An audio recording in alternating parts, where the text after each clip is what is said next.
Hey everyone, it's Paul Simon with the law firm Simon Pascal. We're here with another episode of Simon Pascal Says. I've got my law partner Dustin Pascal with me. Today we're going to talk a little bit about the FMLA, the Family Medical Leave Act. So just real quick overview, as you guys may recall, the FMLA applies to all employers who have 50 or more employees.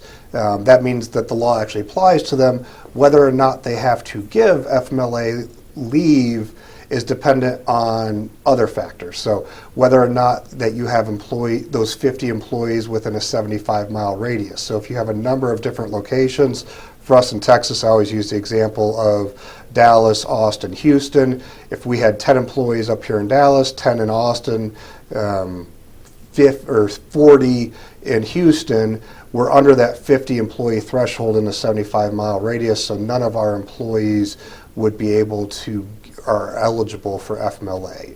Now, and that was kind of our, back in the day, a traditional workforce with brick and mortar is pretty easy to look at that.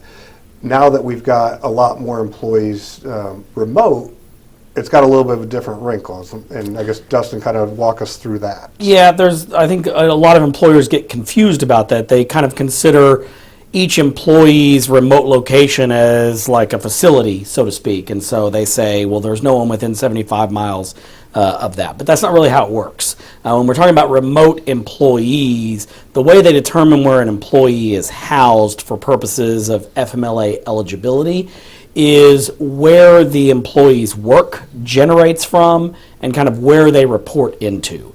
And so if you've got 50 remote employees spread out across the country, but they all funnel in terms of they're all getting their work from a centralized location in Dallas, let's say, then what the FMLA is going to say is all 50 of those employees are essentially in Dallas. And so now you've got 50 employees within a 75-mile radius, and they're all eligible for FMLA leave. So when you're looking at remote employees, don't look necessarily at where they're physically housed. It's where their work generates from, where they're reporting into, that kind of stuff. Perfect. And yeah, we want to keep this one somewhat short. So, I mean, obviously FMLA has a lot of other aspects to it. We haven't touched on a serious medical condition in terms of what sort of medical issues that an employee may have that would give them FMLA eligibility.